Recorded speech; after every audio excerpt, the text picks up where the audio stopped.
There is a place where everyone has a voice. In that place, you will find information, inspiration, and great conversation. Welcome to the Amen Corner, telling the truth in your city, with your host, Amos King. And now, here's Mr. Amos King in the Amen Corner. Good evening, ladies and gentlemen. Welcome to the Amen Corner tonight, where we tell the truth in your city, providing information, inspiration, and great conversation. Colonel Rollerson. Yes, sir. How you doing, Colonel King? How you doing tonight? Hey, I'm doing good. We got a new administration. Boy, we don't went back and, Trump pardoned everybody. We prayed for him that he let our partner out so he can come back to the Amen Corner. And he's back here with us tonight. Boy, I tell you, I'm glad to have Mr. Eli Smith. Hey. How you doing, Eli? Best day of my life. Just got better when I ended up on the Amen Corner. Boy, I tell you, did you get that money we put on your books all the time? Yeah, Trump let him out. Colonel, I don't know who you knew up there, but he out. Yeah, I'm back. You back? It got rough for a few days, but I lived through it. Boy, I tell you, Lil Wayne and what's his name? Kodak Jack Black, whatever his name. Kodak Black ain't the only one, that can get out, man. We happy to be here. Eli, it's good to see you, man. Good to be seen, man. Good to be here on the Amen Corner with you and Colonel Rollerson. The band back together. The band is back together. We on tour. Yeah, all we need is a new bus. The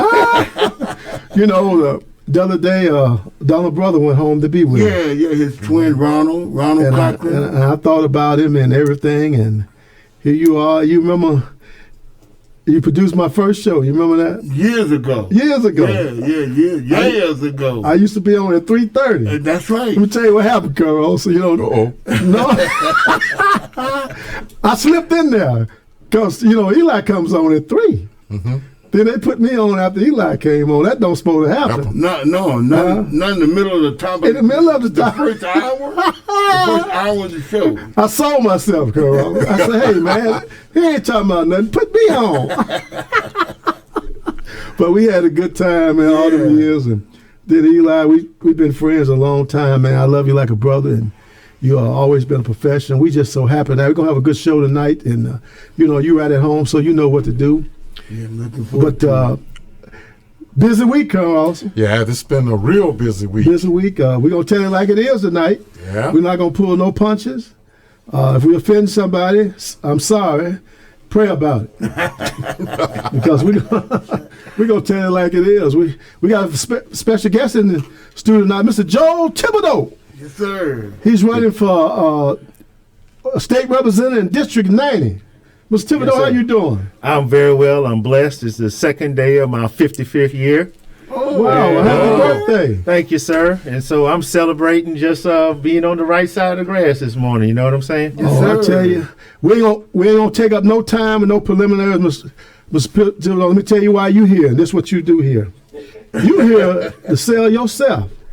Okay? We don't go off no ledge or anything like that. We don't blame nobody else. The people want to hear from you. Okay. So won't you start off talking to the people? Tell them a little bit about yourself. Well, like you said, my name is Joel Thibodeaux. I moved to Georgia at the age of 19. And I've lived in DeKalb County, south of Highway 78, ever since then. I'm a resident of DeKalb County for the last 33 years.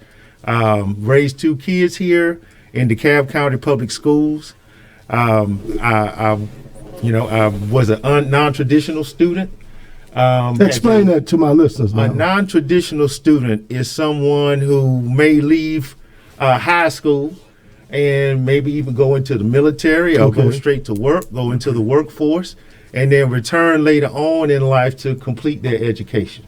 Okay. Well, you sound like everybody up here except for Colonel Austin. You went to the big school. There's still a chance for me. I was over. At least you didn't come out of reform school like I did. Well, no, that'd have been hard to do with a mother who's a police officer and a grandmother who's a school teacher. Oh yeah. Reform school was not in the cards. Where you from, Mr. Thibodeaux? I'm originally from Lafayette, Louisiana. Lafayette. I've been to Lafayette. Well, it's a great place, tastiest food in the South, and that includes New Orleans. I'll put us up against them any day. Mr. Thibodeaux, you in a tough race here. Yeah. The lady that been in the seat before you, she resigned for health reasons. Ms. Pam Stevens did an outstanding job. Now she's not in there, and the seat is open. And how many people running in that seat? It is now 6. Six people? 6 people. What do you mean now? Was more? There were 7 that qualified, but I understand one of the people dropped out. Call them out. Who was it? It was Miss Valerie Murphy, I believe, that pulled out of the race. Oh. So that's my understanding as of now. Mr. Thibodeaux, we're going to go right into it. We want you to talk to the people. Tell them what you plan to do and everything else. And after you finish, we got a couple of things we want to talk about this race, Rollerson, because we talked about this race before. Why is it so late in doing it? You know, all these elections going on. People are tired of going to the poll. Correct. Yeah. So we're going to talk about that. Go ahead on, Mr. Thibodeaux. Okay, well, let's just dive right into that. One of the first things that we got to tackle when I get there is this reapportionment issue. Mm-hmm. We just had a big election in Georgia that showed that this state is blue. We turned out for president blue. We turned out for the 2 senators in the runoff as blue. We even had 2 counties in rural Georgia that was red in November and were blue in January. But we still have a majority Congress, a majority Republican congressional delegation, majority Republican House, majority Republican Senate. That's only that's only possible through gerrymandering. And so this gerrymandering is how we draw these districts in order to concentrate all the Democratic and black votes into a few seats and leave the rest of the seats open for Republicans. And so that's how, even though we had all these millions of people vote Democrat, we still have a majority in the House. So that's one of the first things that I really want to get to. The second thing is I really want to start looking at this health care and expanding Medicaid in the state. A lot of our problems in our community can be traced back to poor health and not enough access to health care. And that's from the kids who are going to school sick, not having pre-existing conditions like asthma and childhood diabetes, looked at, their eyesight not checked, their hearing not checked on a regular basis. I'm not talking about anything exotic. I'm talking about simple things that allow children to learn. That's not being done. And then you have the parents who are, we don't have enough grocery stores. They're not educated on how to take care of themselves, and they're not going in for regular health screenings. So you got people out there trying to make a living sick. And then you have elderly people who, don't have access to health care facilities nearby. When you go around our neighborhoods, you see all these dialysis centers, right? Because, you're already sick. So we're going to go down there to take your money because we know that, if we give you a convenient location, you got to come to us. But for the preventative care and taking care of people before they get sick, that's not in our community. So we have to expand Medicaid at the state level in order for people to have access to health care in our communities, because these places, all the health care is for profit in this country. And people businesses that are trying to make a profit, they're not going to places where people can't pay the bill. And with lack of Medicaid, the people in these neighborhoods, they can't pay the bill. But if they had the government assistance in the areas where they live, then we can have more facilities in the areas that we live.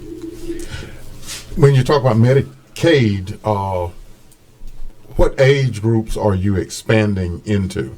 The working class, the working age groups, the new Gen Z. Well, my son is a Gen Z. He'll be 25 next month. That means he comes off my insurance. This is last year of my insurance. But if he don't have a job that's, paying him benefits and good benefits that he can afford, then he's not going to be able to afford health care. When my daughter came off of my insurance a few years ago, I had to pay her premium the first year because she couldn't afford even under Obamacare. she couldn't afford it, but she didn't qualify for Medicaid. But if you expand Medicaid, that means that you're raising the income limit so that you have people who are going there working a full-time job, but they can only afford rent and food and gas. You know, they're able to get their health care. Can you just do me a favor right quick, Mr. Thibodeaux? Just 2 seconds. Pull your mask down so people see your face right quick, what you look like. All right, we don't want you to catch that. You pull it back up. There you go. We just want them to look and see what you look at. You know, a lot of times people say people join church because the pastor look good. You know, so are you trying to say people will vote for him because they look good? A vote is a vote is a vote. Whatever it takes. His wife here tonight, so we. But you know, think about it. You ain't seen no ugly preacher in no big church. Hello, somebody. And you know what? That's one of the reasons why I wanted to be a preacher. Because preachers always, in my mind, coming up. Wait a minute, pull up. Preachers You always. say you ain't seen no ugly preacher with no big church, so you wouldn't have no big church. Well, I always thought that preachers, all preachers and doctors had nice looking children. So that's why I wanted to be a preacher. Let me pause here and do this right quick. I think somebody text me in. Can you put that through the speaker so they can hear on all the phones? You can't do that. I can try a little bit, but All right, we don't touch nothing. Don't touch nothing. Well, we'll get you later. My Facebook people, I want to know, can you hear everybody here? You know, because a lot of times when I'm doing Facebook, they say, well, I can't hear you. And I be messing with my phone. It ain't my phone, it's be your phone. Okay. Y'all got them cheap phones out there. Okay, Mr. Trump. Up, so. Blame it on everybody else. All right, we're going to move swiftly. Go ahead, I'm sorry, Mr. Thibodeaux. Okay, I ain't going to. They say they can hear you. But you know, one of the things, and this is just an interest of mine, from a healthcare perspective, I think the states as well as the federal government ought to have something in place where they cover preventive health care for those families, you know, that cannot afford regular health care with the preventive care. Because if you take care of the preventive care, then it costs less long term for health care. But if you don't do the preventive care and you wait until disease has progressed, now it's costly for care. Exactly. You know, people started dragging this healthcare debate into, well, I should have a right to go to this doctor, or I should have a right not to have health care if I don't want to have health insurance. I don't look at it as an individual right. And that may be where, you know, I depart from some of my colleagues. It's just like the military, the interstate highway system, the whole defense system. A healthy populace is a public good. When you invest in the health of the populace, then you create a healthier nation, a more productive workforce, school children that are more prepared to learn and excel in school. You have, you don't have the drain on the economy that high healthcare costs due to disease and illness cause. It is a public good. And so government has a role in providing health care to the populace, not because it's an individual right, which it is as well, but because it's in the best interest of the country. Correct. In fact, for some of those people that say these things, I look at them and say, well, if you have your own health care program, you can go to whatever doctor you want. But if you get into a government-sponsored plan, then they are going to tell you what doctors are in the network. Right. I mean, you know, I'm in the Kaiser network. I go to a Kaiser doctor in the network. I mean, it's not that big of a deal, but people blow it out of proportion. Like, oh, all of a sudden you taking something from them. Right. Say, fine, if you pay for a healthcare plan, you go to the doctor you pay for. Yeah. I mean, the only reason why you have healthcare on your job is because the union stepped in to provide a benefit that the government should have provided. Let's talk a little bit about your district. Okay. The 9th district. It covers 3 counties: Henry, Rockdale, and DeKalb. How many precincts? We've got 7 in DeKalb, 5 in Henry, 1 in Rockdale. 1 in Rockdale. Okay, that's a challenge. Yes. You know, anytime you mix anything, it's a challenge. Dilute the essence of it, but that's a challenge, and that's a challenge for you as being the state representative over there in those districts. But I want you to take a couple minutes right now and tell people why you're the best choice. Well, one, I have a deep understanding of public policy and how to build policy to get the most benefit out of it, how to build government for it to be most efficient. I have a way of listening to people and understanding their needs, and I have a compassion about myself, I believe, that allows me to, when I listen to people and their needs, to help them come up with solutions. But I believe it's my knowledge. I believe it's my conviction that I'm supposed to leave this world a better place than what it is, that when I found it. But I also have experience in building laws, building government. I've got 3 years of experience in the Georgia State Capitol, helping to write tax policy with the Senate Budget and Evaluation Office. And every year we're in there, they were in there helping to write the budget. When the birthday tax went away every year for the ad valorem, when they changed that to you paying your sales tax up front, and you paying the $20, I helped write that bill. Okay. I worked on the omnibus tax bill of 2012. When they were talking about how the fuel tax credit for Delta was going to take money away from Clayton County schools, that wasn't the first time Delta got a tax credit. They got a tax credit in 2012. But I was working with the finance committee back then, and I took the local portion out in the bill before it even got to the floor. Talked to the chairman. Mr. Chairman, can this credit be generated with state taxes only? Do we have to tax the locals? No, we can get this done. Okay, can we take this out? Yeah, take it out. It was taken out. Clayton County was taken care of. Those are the kinds of things and experiences that I bring for the entire 90th district when I come. I have experience in building communities as I helped to co-found the city of Stonecrest with Jason Larry and some other folks. I've served this community as the internal auditor for the DeKalb County School District for the last 7 years. That means I'm standing against fraud, waste, and abuse in the system. I manage the fraud, waste, and abuse hotline. I protect whistleblowers every day. And my team scours the school district looking for inefficiencies and correcting procedures and policies that no longer work. I have a deep understanding of how government is supposed to work, and that's what I bring. And I'm glad you brought up the experience factor, because a lot of people don't realize how much knowledge is required to understand how the government process works. How do policies go from draft into approval and implementation?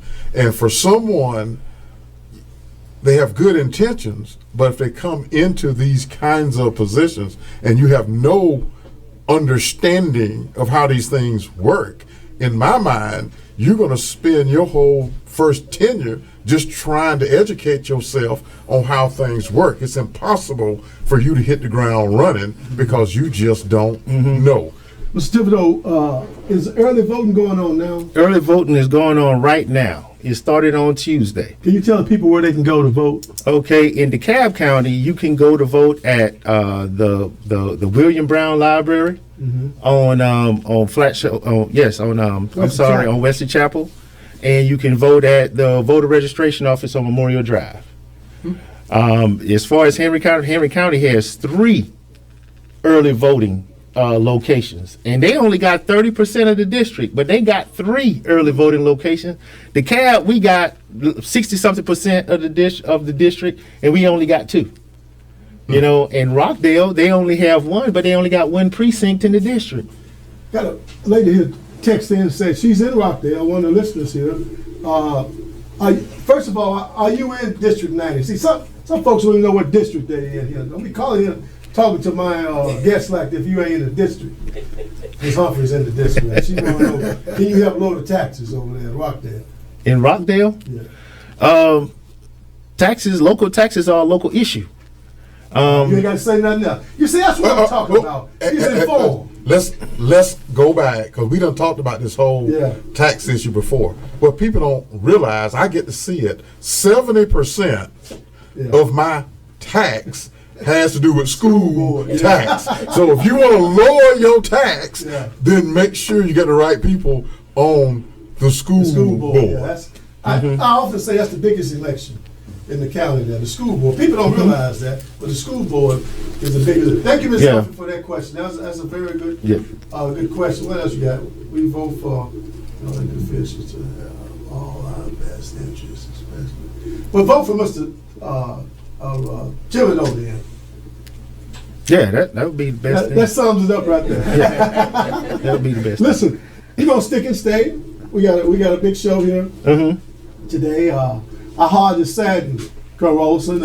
The great Hank Aaron went on home today. I'm ready. Yes, he did. He round third base this morning. All right. He was headed on home. Lord called him on home. Yes, sir. I'm reminded of a story about two old men that was like baseball, Eli. And they was sitting down one day and one said to the other, if you die before I do, I want you to tell me there's a baseball team in heaven. So one died before the other one, and 3 months passed. He didn't come back and tell him. 6 months passed. He didn't come back. Then one Wednesday evening, the guy showed up. He was listening to a baseball game. He showed up. He said, I thought you told me you was going to come back and tell me there's a baseball team in heaven. He said, yes, I got some good news, and I got some bad news. The good news is there's a baseball team in heaven. But the bad news is you just started pitching. You see, you never know when you're going to be put in the game of life. You never know. This morning, Hank Aaron was put back into the game. Hall of Famer, most RBIs, second on home run list. But he's been sitting on the bench. But the God put him in the lineup this morning. You never know. Don't be getting ready, Eli. You got to be ready. Got to be ready. We used to sing a song. I better not sing that tonight. Don't sing that one. Don't sing that. This morning, Hank Aaron was put in the game of life, and we thank for all he's done. Every little black kid back in the 60s and 70s when I was playing ball, if you want to be a hitter, you want to be Hank Aaron. If you want to be an outfielder, you want to be Roberto Clemente, Frank Robinson. If you want to be a pitcher, you want to be Bob Gibson, Doc Ellis back at that time. If you want to be a first baseman, Willie Stargell. There was a black in every position. Or Willie McCovey. Willie McCovey. It's not like that, today. Yeah, in fact, black participation in baseball has fallen. Oh, it's fallen off. Way off. Way off. But I want to say this about Hank Aaron. Hank Aaron was a humble person. Yeah. And here's the thing that I remember about Hank Aaron. All of the negative stuff, the threats on his life that he had to go through as he was trying to catch and break Babe Ruth's record, it didn't touch him. I never saw him where he was soured by what he went through. It's just like it just didn't even impact him. He was always a nice, gracious man. Yes. And basically, if you say, well, Jackie Robinson went through a lot, Hank Aaron went through almost as much, exactly, if not more, because Hank Aaron was a black man trying to break Babe Ruth's record. I remember that night on April the 8th, 1974.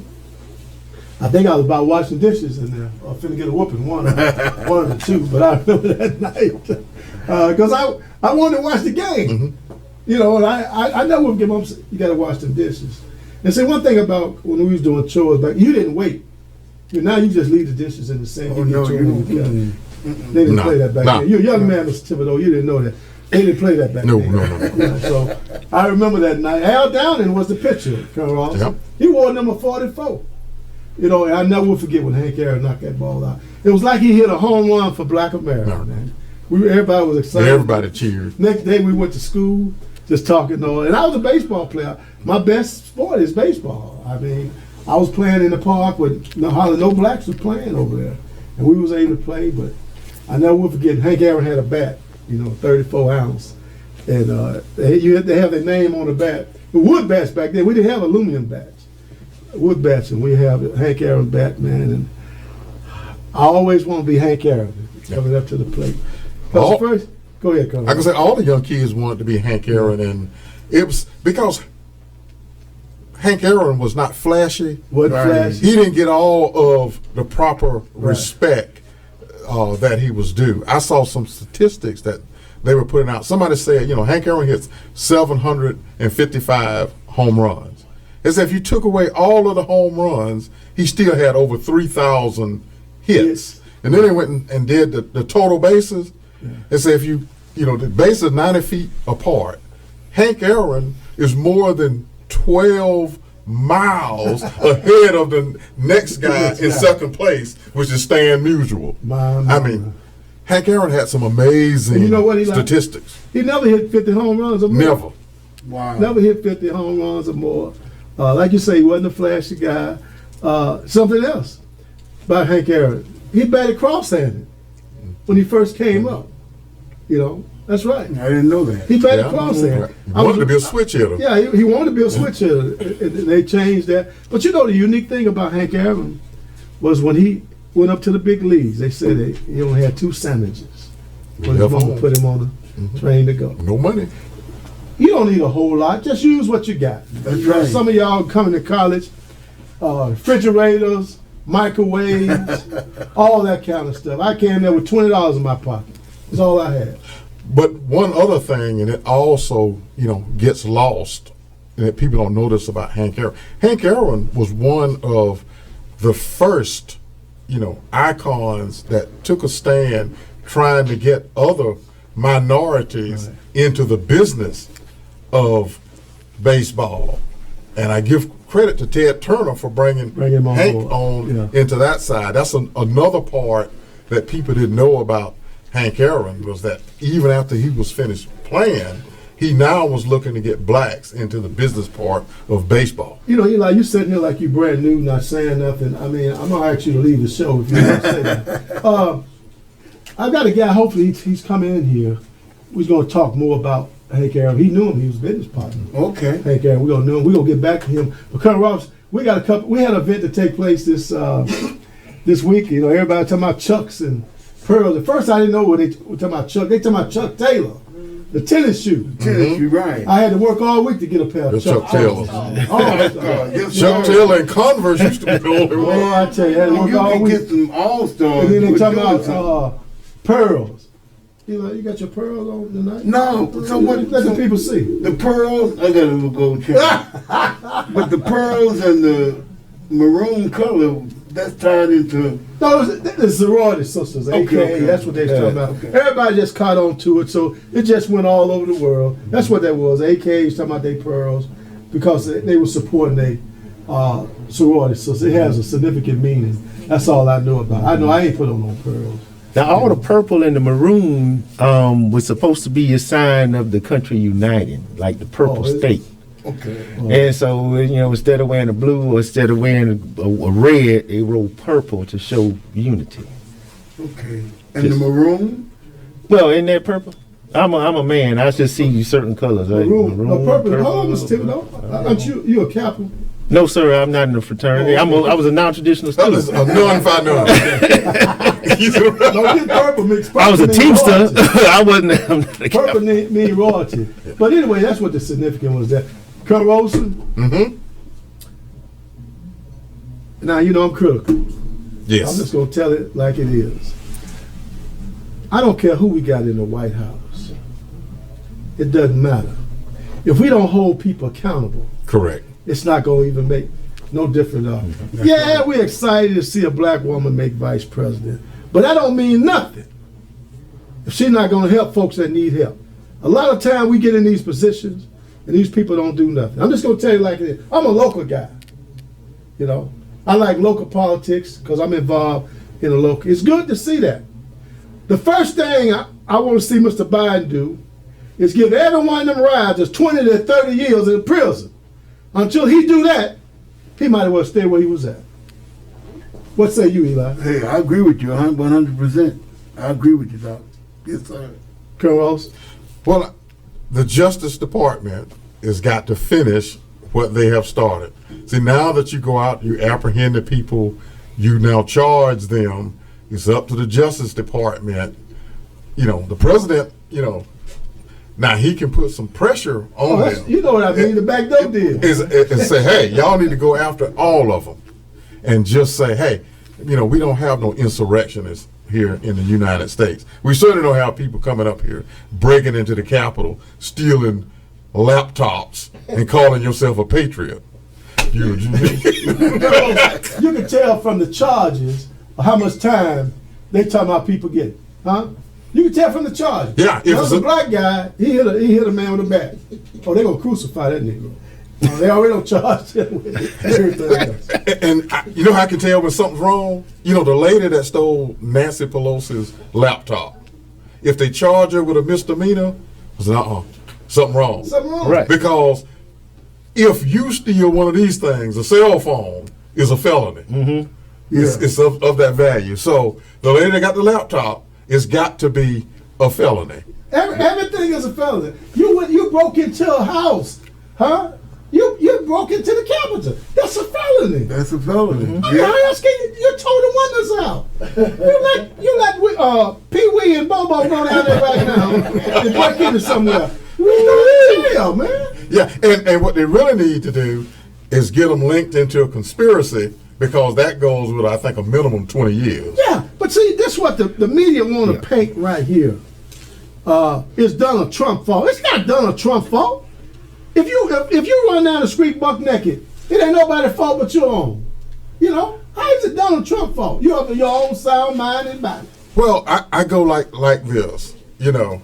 If you are gullible, not so educated and ignorant of what's going on, I can't blame Donald Trump that you went along with the okie doke. Yeah. You got to have personal responsibility. Now I will blame him for inciting people and getting them to do that. But here in America, and you brought this up, somehow we've got a lot of people, almost 70 million people, that really don't know how to glean what's fact versus what's conspiracy or fiction.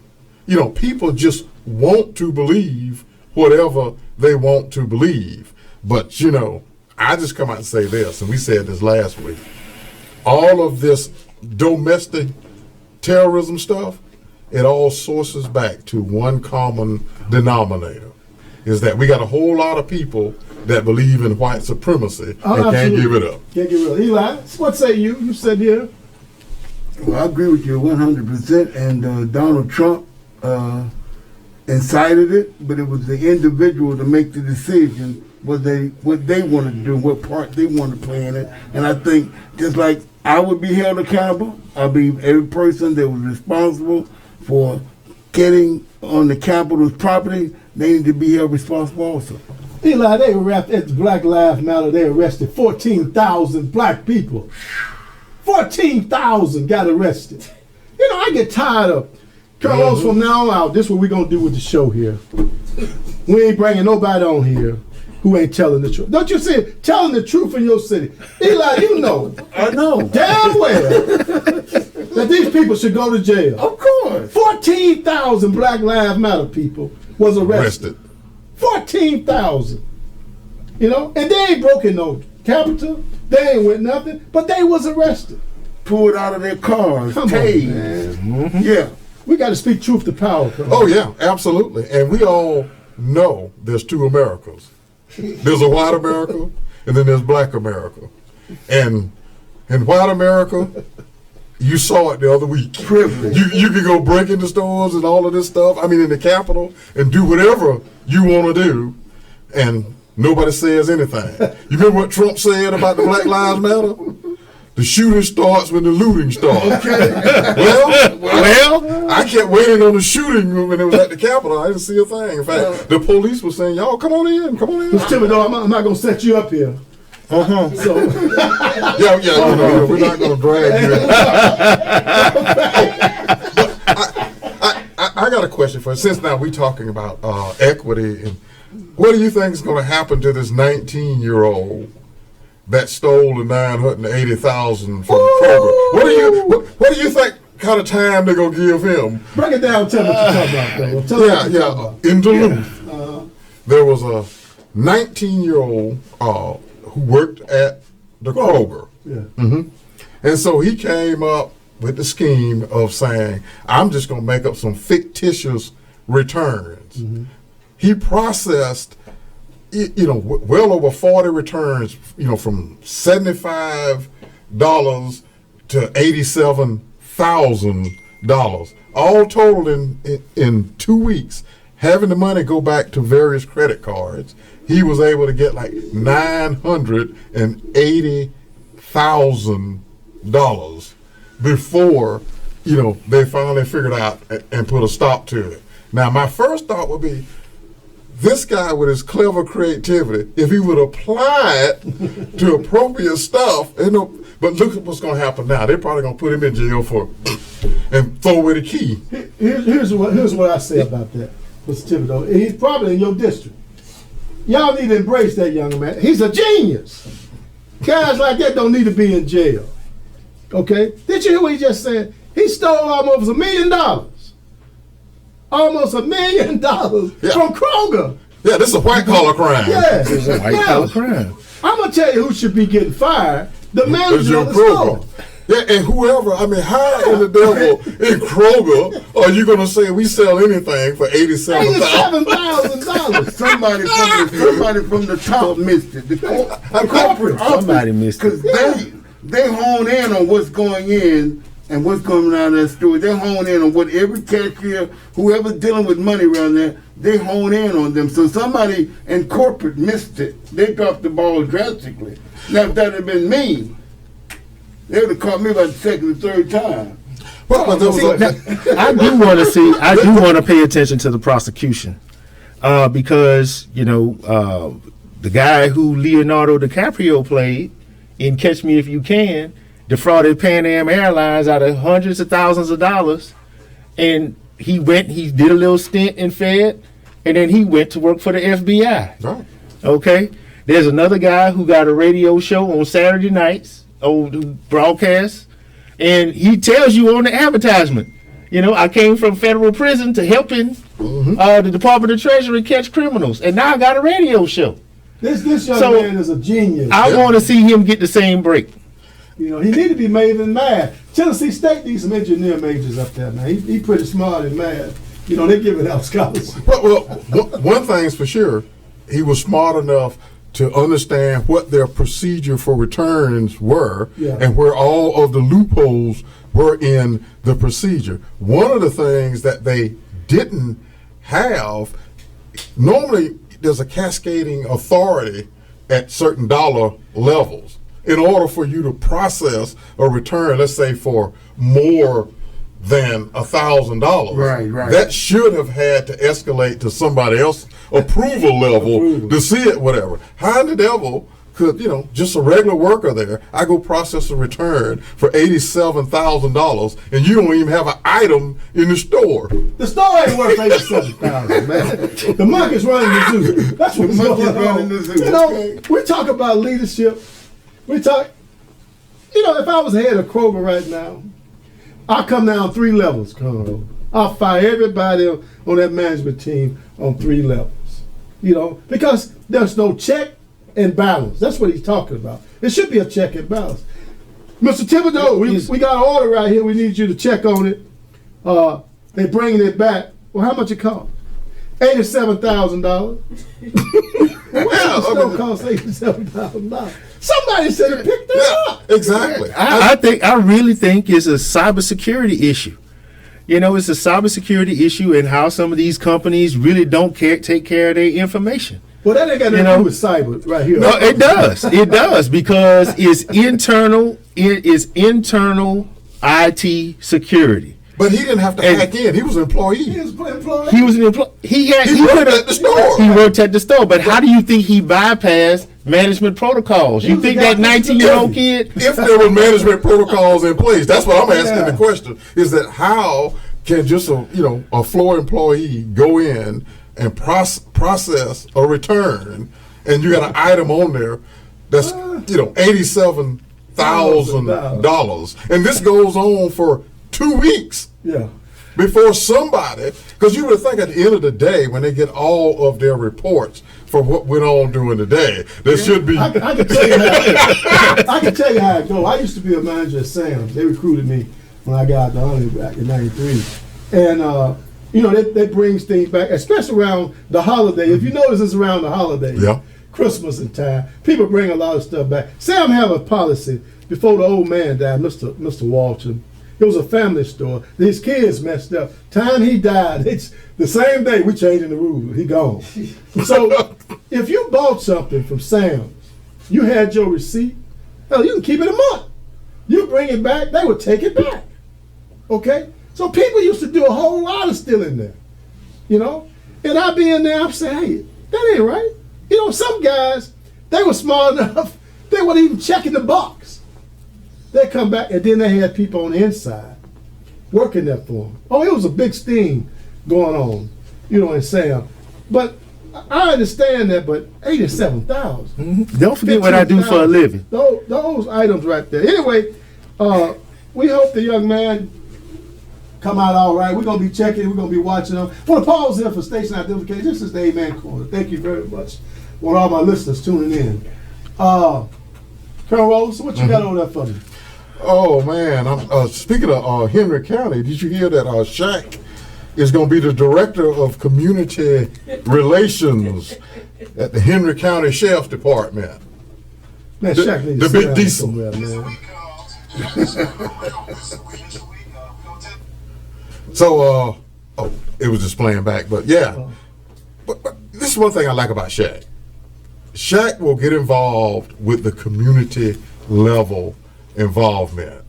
And this is something where I believe that he can actually do some good. And I'd like to see some other people get involved. Yes, sir. Shaq ain't no fool. Let him come over to DeKalb County. All right? He about to stay over there in Henry. Well, that's where he lives. That's where he lives. He said you need to take care of DeKalb. He lives in Henry County. We got some jokers over here, like, okay, we'll tell Shaq. He'll throw that badge down and say, no, man.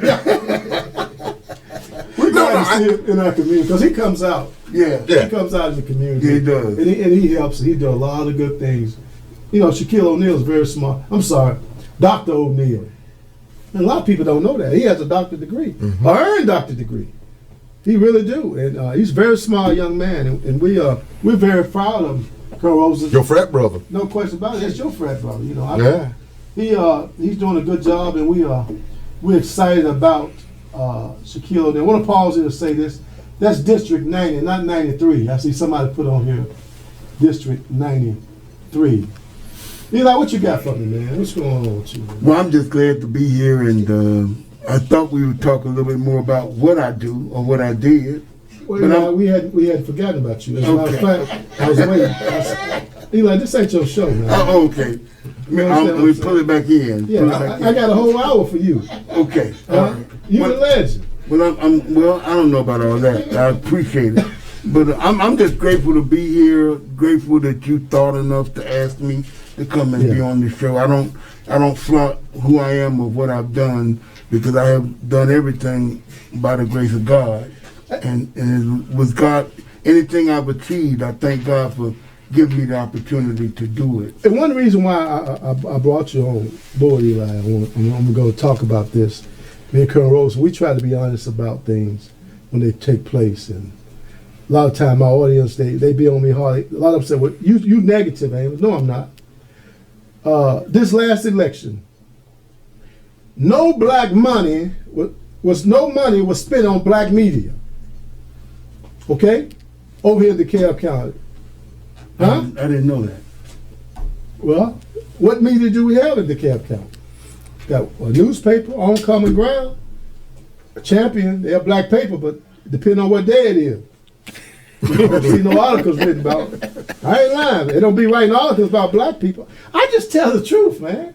They're going to get paid because they the licensed paper. But I just like to see them interview more things that's going on over on Central and North Harrison, where a lot of killing is taking place. But again, they didn't spend a lot of money on black media. Now, every time I turn on my TV, Ronald was doing a commercial. Yeah. Huh? Oh, y'all ain't gonna like me. Oh yeah. No. Colonel Rosa, you know, we talked about Oh it. yeah, I understand exactly what you're saying. There was very little money spent on black enterprises in regards to media for these campaigns. In fact, we even talked about last week the black guy that was running for the, what do you call it, Public Service Commission in the state of Georgia. Blackman. No money from the Democratic Party was given to him. Zero. Yeah, the If guy he- running for commissioner. Public Service Commission. What's his name? I had the tip of my tongue. Yeah, He's on Daniel the Public Blackman. Service Commission. Blackman. Blackman, yeah. He had to piggyback off the name of those two people on their ticket. Correct. I mean, he got over 2 million votes because everybody voted Democrat. But he didn't do. They didn't even know he was black. You know. And then, first of all, people don't even know what the Public Service Commission do. But anyway, what I'm saying is the Democratic Party should have supported him also, but they didn't do that. So that's what I'm talking about: holding people accountable. You know, all people. You want my vote, you want my money, but yet you want to treat me any kind of way? No, we shouldn't allow that to happen. It'll bag up the state's Abrams. So why did it happen? What? He not get the support from the Democratic Party. Well, you know, I'm just gonna tell you how I feel. We live in a class system. Some of us think we're better than the rest of them. Okay? You got one pile of dirt, think they're better than another pile of dirt. They really do. So if you're not in a clique, a lot of things is cliquish.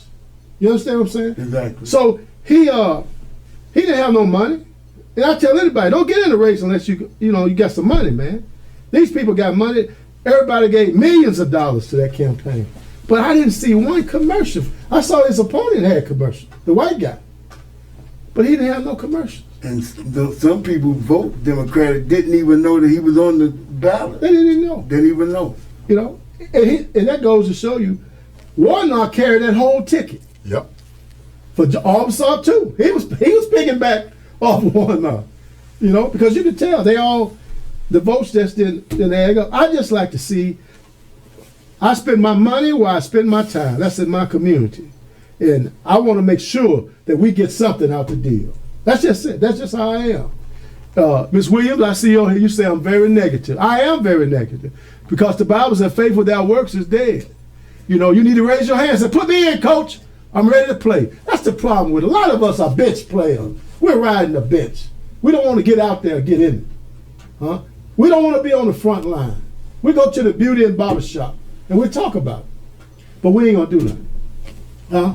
We ain't going to do nothing. Nothing at all. Now, I'll tell you what we're going to do tonight on the Amen Corner. I'm going to make a contribution to your campaign. Oh, I appreciate that. Tonight. All right? You got to get out here and run hard. I just made it. Let's move on here, Colonel Rose.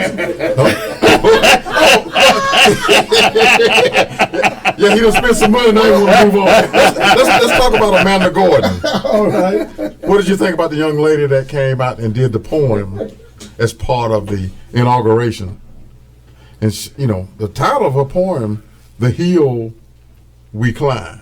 And I noticed one thing that she said in that poem was that we're not going to march back to what was, but move to what shall be. Eli, that's why I love Colonel Rose, not because he's my frat brother. I served up on him. He's a detail guy. I didn't get all that. I was watching that. I didn't get all that. What she was reading. I was waiting for the Maya Angelou moment. I didn't get it, but I'm happy for the young lady. Yeah. Because we need more young. She's got the note because she was dressed just like them. When you see, she had a nice outfit on. Well, she had a nice outfit on. I think Oprah bought her ring and her earrings. What? Oh, really? Yeah. Yeah. Put my cash app up Oprah on the screen. Put it up there Deck her right now. out. I'm talking about my iPad here. Not y'all. Right here. Oprah. Yes. Man. Hey, I tell you I was surprised. I'm not offering that. What she sing? Lady Gaga. Lady Gaga, yeah. She's not a bad looking chick, man. No. I mean, And she did she's not a bad. She sung pretty good. She did a great job. Well, you didn't even say nothing about your homegirl, or the fire lady. She signed when she did the Pledge of Allegiance. The fire. Did you see fire the chief? The fire No, I wasn't. She from South Fulton. Congratulations to South Fulton for having somebody Did you know that? inauguration. I had heard that somebody from South Fulton was there doing the. South Fulton represented, man. She did a great job signing. Yeah, she didn't add a twist to it. Not only did she do it, she signed. She signed it. I don't know if that ever been done before. Because you know why? I don't care how big you are, you're gonna forget something. The United States government didn't even have nobody sign it. They messed up on that. And the reason why they messed up on that, because so much is going on up there in Washington, D.C. That's why you got to check and check the checker. Nobody was signing. Nobody was signing. Huh? Well, I mean, a lot of times people think government is all buttoned up. I mean, just think about it. Even with this vaccination stuff, there was no plan on getting stuff from point A to point B and then into somebody's arm. They're just now building plans for all of that now. I mean, which is totally amazing to me. With all of these people that was saying, we own this commission and this and that, whatever, that nobody really had a plan. All their plan was, we got Operation Warp Speed. We're going to get a vaccine approved in a short period of time. But after that, nothing. I think, get back to Mr. Thibodeaux here, I think the county has a responsibility to inform the people in the county about these elections. Now, to be honest with you, I ain't heard a lot about the elections in Camp County. I haven't heard a lot about that, Mr. Thibodeaux. No, and Mr. Thibodeaux had not been here. I think the county has a responsibility to let the people know there's an election going on. And one reason probably why the state haven't known that, because I'm going to say this, not you, Mr. Thibodeaux, let me say it. The governor, this race could have been done a long time ago. Okay, they put it in after the congressman race. All right, people tired of voting. Now they say, well, here we got to go out here again. So I believe the number's going to be down. Oh, absolutely. I'm just going to be honest with you, and I hope you people out there listening get the numbers up. But this was strategically done because right now they're meeting down at the Capitol, and District 90 is not represented. Oh, y'all ain't gonna like me, because I'm telling the truth. It was strategically done. They try to change these districts around, put people in place where they can stay there forever.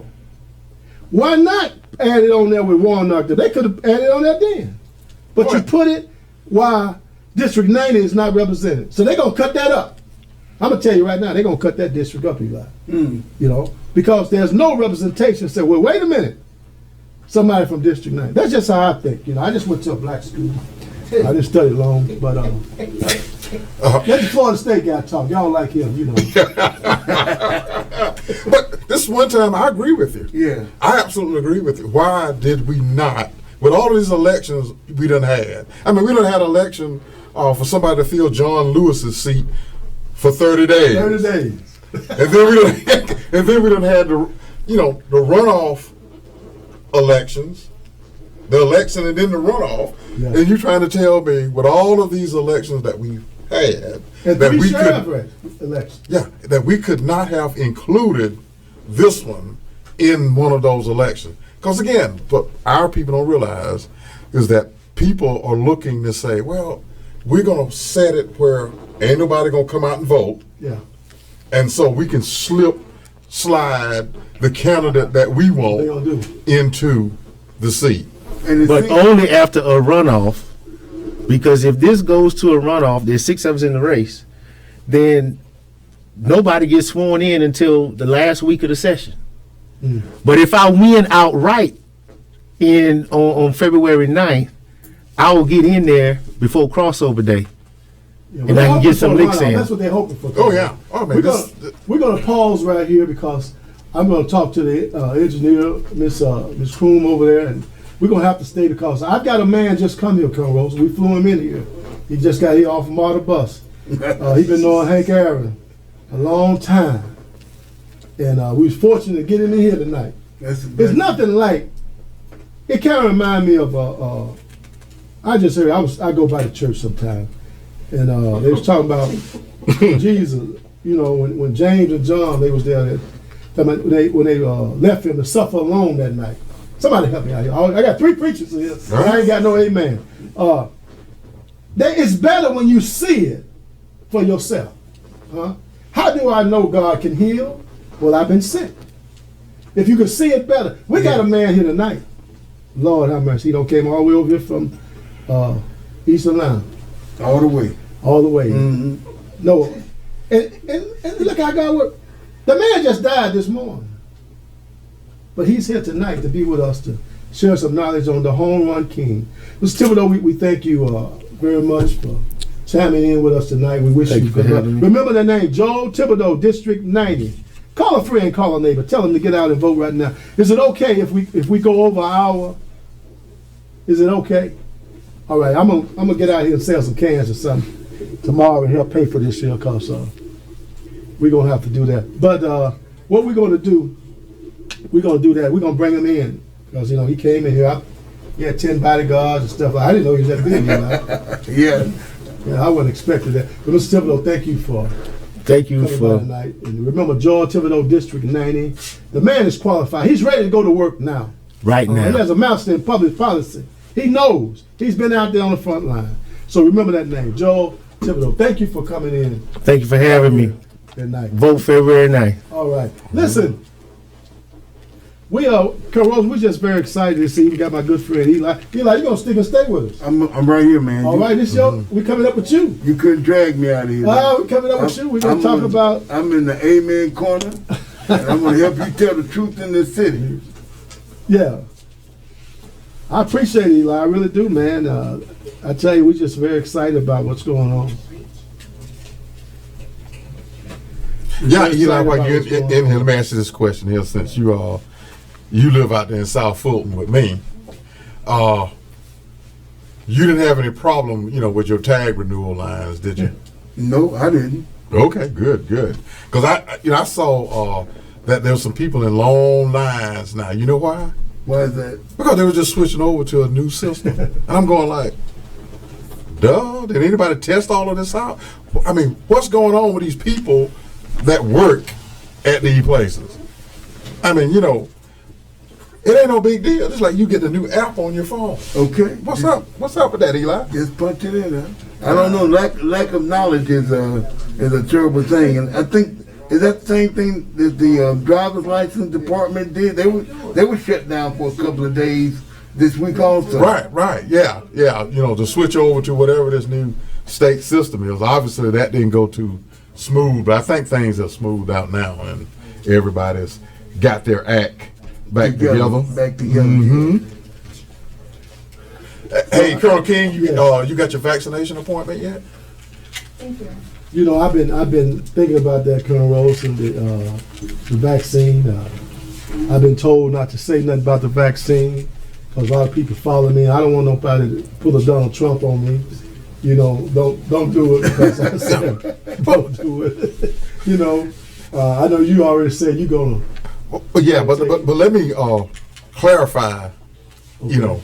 That for me, it's actually an analytical process, and I would encourage everybody else, do your analytics and make it personal. Say, for example, if I would have certain underlying health conditions like allergies and stuff, no, I wouldn't do it. For me, I've got 30 to 40 years of being vaccinated, so I have less apprehension about it than people that don't have, any history with it. But I would tell people it's a personal decision. Don't do it because there's a lot of things that you got to consider in here. One of them is underlying health issues. If you got allergies and stuff, I would never tell you to do this. You don't know how it's going to react to you. But for me, I don't have that. Plus, two, I'm waiting for 20 million people to get vaccinated, and if nothing happens, then through numerical analysis, I'm okay. But I encourage people, Just don't because you hear somebody else is doing it, you do it. Make sure you do your homework and you make it personal based on your health issues. That's what, that's why I was saying. People decide on what they're going to do themselves. It's just too early for me. We've been in the military all this time where we've been getting vaccination. I just, you don't know whether you're going or coming today. You can't hardly trust the government because you see so much going on. So choose ye this day what you going to choose to do. Want to pause and say thank you for tuning in to the Amen Corner Home by listening to Stick and Stay right here with us. And we're going to go on to the second half of our show. Got a very exciting guest here. We're gonna get him in a minute. But up right now, the one and only. Eli, you're from Atlanta, right? Atlanta is my home. Tell us a little bit about yourself. Born and raised here in Atlanta. I'm a Grady baby, the son of Mr. James Smith and my mother, Ms. Eddie Mae Smith. Born and raised in a part of town called Dixie Hill. And I went to St. Paul Cross Elementary School. Went from there to Frederick Douglass High School where my radio career started. Back then, WIGO had a program called the High School Reporter Program. It was a great program for young people who were interested in radio. One weekend we'd be at Clark Atlanta University learning about television and journalism, and the next weekend we'd be at WIGO. That's when WIGO was in the basement of the Georgia Terrace Hotel. I got a love for radio simply by listening to this radio announcer, may he rest in peace. He went home just past December. No, the one who inspired me was a gentleman by the name of Dwayne Bernard Maxwell Jones. He was known as the King of Atlanta Sound, and he was on WLK. I used to listen to him religiously. I sit on my porch, get my radio, plug it up to, at the front door is always a little socket right at the front door. So I plug up my radio and sit on the porch and listen to Dwayne from the time he came on to the time he went off. He had a unique style of DJing, and that got me interested in radio. And then when even in elementary school, I was emceeing some of the programs we had in elementary school. And then when I got into high school, got introduced to the High School Reporter Program. My 11th grade year, I got high honors. In my senior year at Douglas High, I won the big scholarship to go to the college of my choice. Not a full scholarship, but money. And I went to Clark Atlanta University. I didn't finish, but I did attend. So after that, I got started in DJing, and Dwayne Jones was my mentor. So we hung out a whole lot. He taught me a lot about radio, and one thing I never forget, he taught me, he said, a radio announcer's job, he has 3 things to do when he gets on the air: educate, entertain, and inform. Those are the basics for being a great radio broadcaster. I started having personality. So I went, got a chance to meet him after working at WIGO 1 year. The general manager came to me and wanted to know if I wanted to make a little extra money during the holidays because the receptionist was going on maternity leave. So he allowed me to work in the office as a receptionist. And I was sitting at the desk one day, and this gentleman came in, and he said he was there to see the program director at that time, a gentleman by the name of Rick Fly was program director. Calvin Jokes, he was out of Florida. And I said, yeah, you can see him, whom I said is calling. He said, Dwayne Jones. Well, for me, back then, meeting Dwayne Jones was like somebody meeting Tom Joyner today, because I imitated him and admired him, got a chance to meet him, and we became good friends. Fast forward, 1992, I went into treatment for drugs and alcohol, and I was at the Drug and Alcohol Rehabilitation Center, Fulton County Drug and Alcohol Rehabilitation Center. I went in there to get delivered from my problem with drugs and alcohol. But at the same time, I got an opportunity to work at WYZE 2 days a week.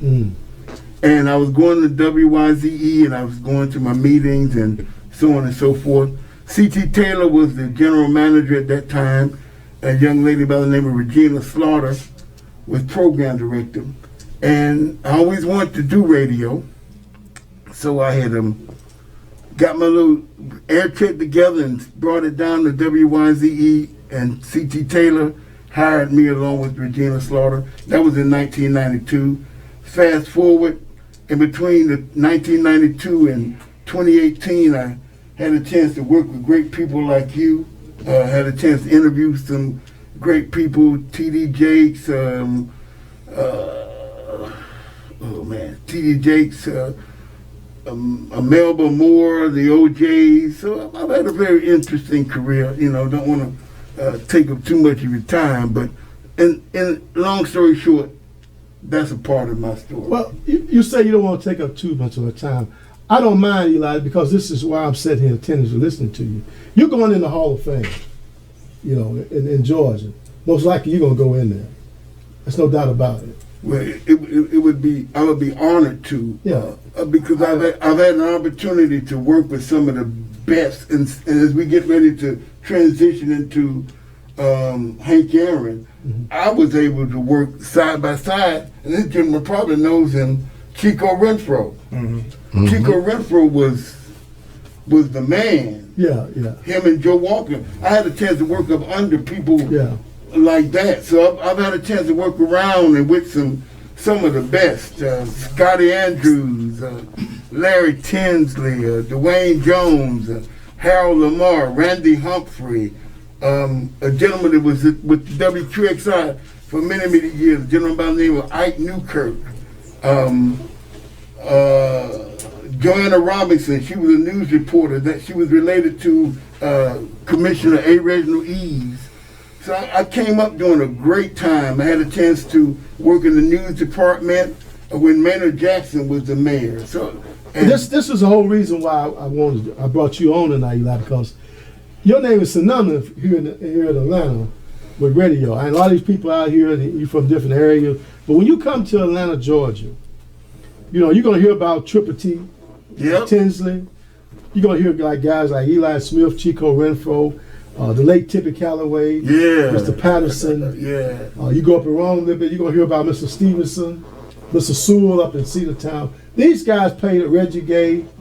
Donna Cochran, Mike Lewis, Regina Slaughter, Zella May, Connie Flint. All these people, big time here in Atlanta, in radio, and you guys go a long way. I've heard some people have been talking, your name bounce around. I believe that you're going in the Radio Hall of Fame, if it's just. But Eli, I was impressed with, I heard your story before, I've heard you tell it before.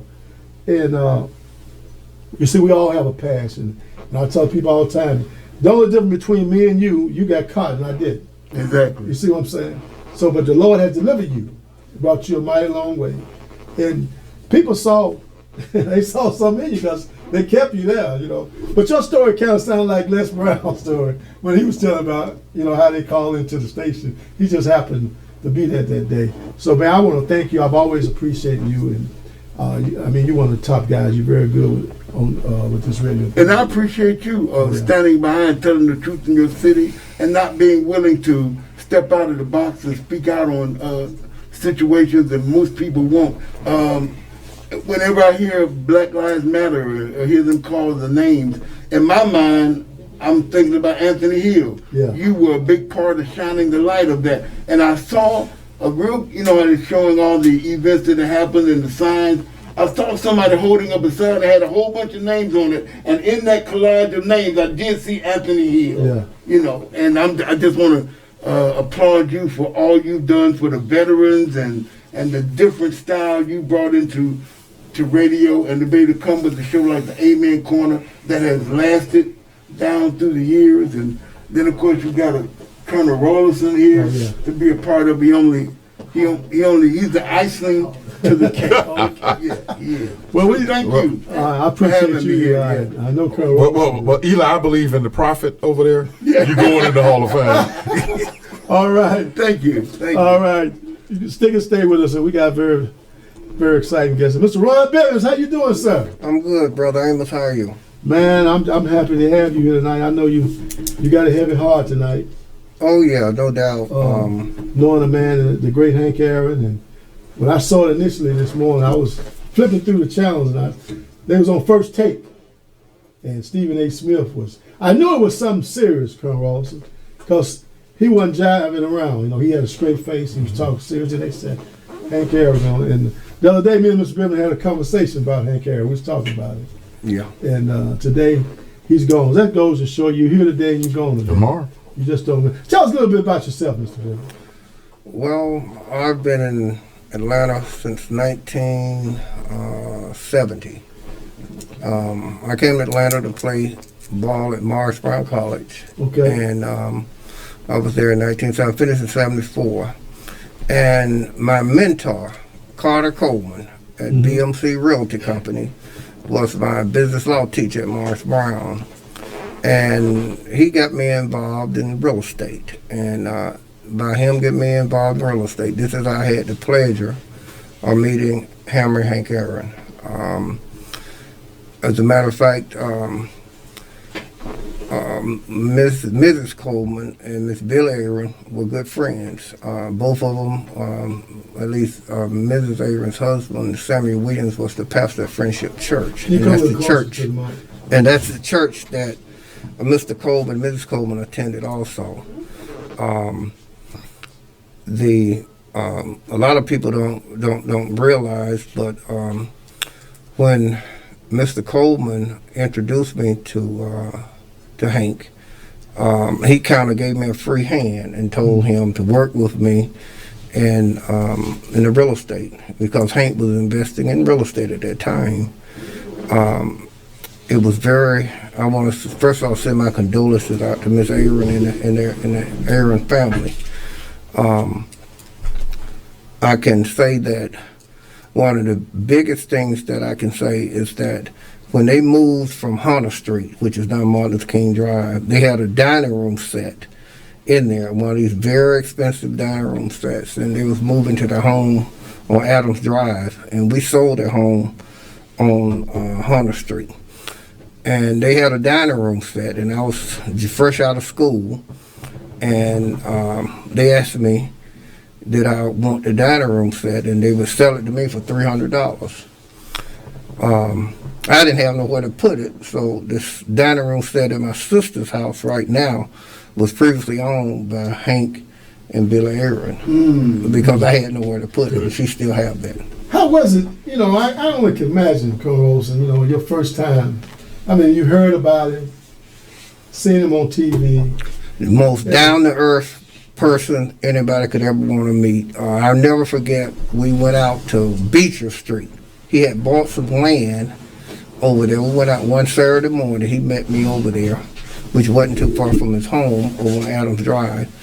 And he showed me the property, and he said there was some acreage over there. And with me coming from South Georgia, Americus, Georgia, I looked at the property, and I was wondering in my mind, what could I do with that property? It was a piece of property that had a lake, a stream going through it, and he wanted me to sell it. So I had to put my thinking cap on, and what I was able to come up with, I ended up selling the property to the City of Atlanta Parks and Recreation, what they call an outdoor activity center.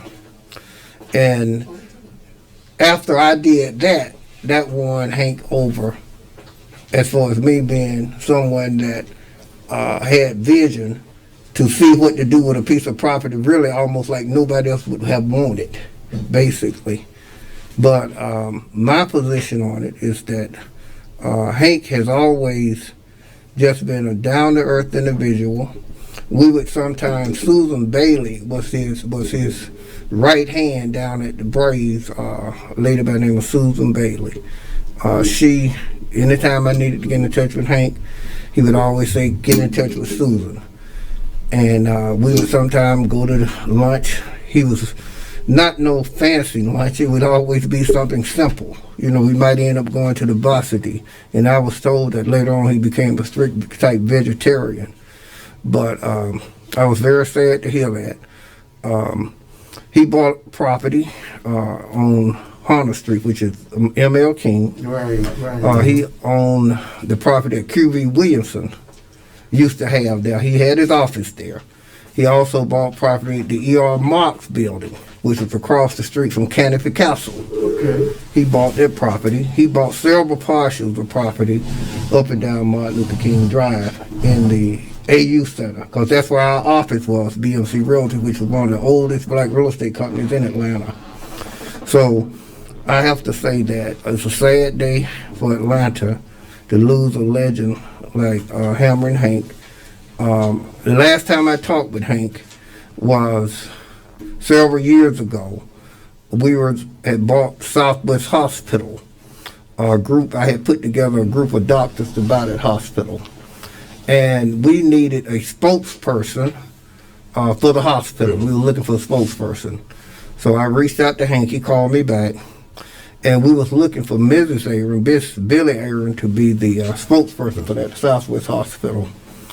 And I asked her, would she consider being an ambassador to help us get this hospital off the ground? And she said that she would, and it just so happened that things didn't go as well as I wanted to with that hospital at that time. So we were never able to get her involved in that particular project after we bought it. But the biggest piece of money I could say that I had ever had in my life at the time after I finished Morris Brown, my mentor, Mr. Coleman, I had a house for sale at 161 Milton Street. I never forget it. And the lady that was living there wanted about $15,000 for the house when I listed it. Then she called me one day and said, son, the only thing I want to do is move. Bring me $5,000 and you can have the house.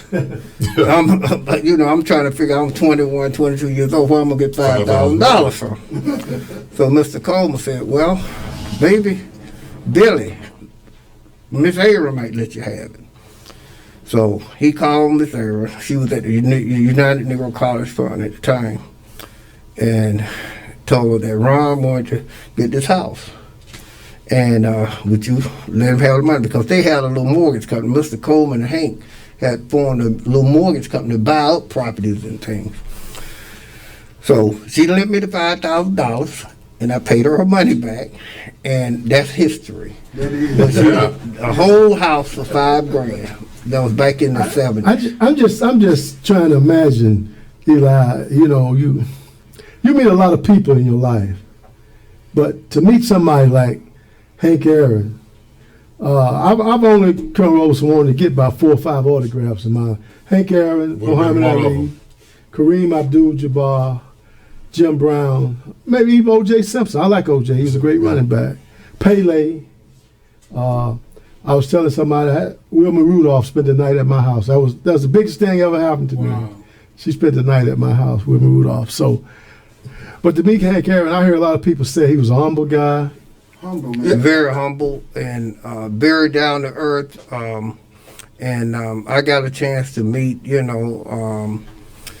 in a lot of different arenas. Just one-on-one. We'd be in the car together. He took me up to look at some of the properties that he had purchased back in the 70s, all up and off of Pleasant Hill Road and different places like that. So, he was just a down-to-earth individual. And, I'll never forget when he played for the home run championship of the world. We played this Japanese guy for the home run championship of the world, and he had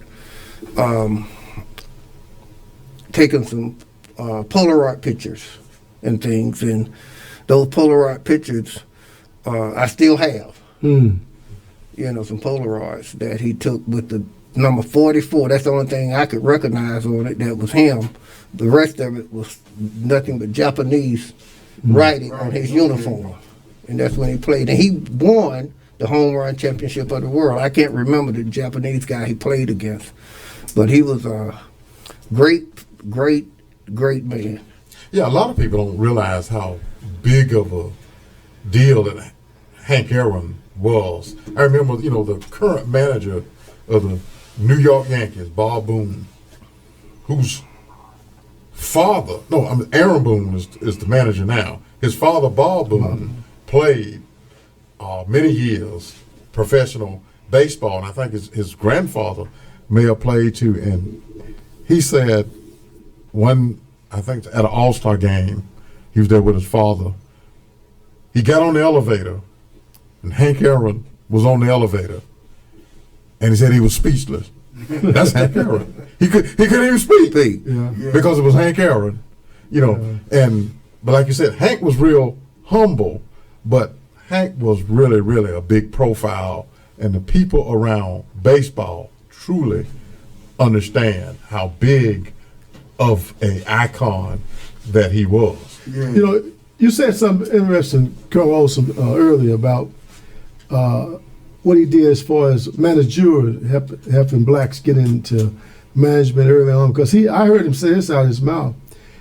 He was looking forward to that. And he said, "I'm looking forward one day for me being in that position, decision making position like that is." But even today, Mr. Bivens, as we look around the world today, and we see we still have not come far enough. Okay, we're not in ownership. Hopefully, one day we'll own some team. We'll own a baseball team. Right. We'll own a football team. That's right. But we don't have to ask nobody to give us nothing, because we have enough money, and we see it every day how people getting jobs. They tell you, Colonel Rollerson, you got to go out here. Here's the module. Boom, boom, boom, boom.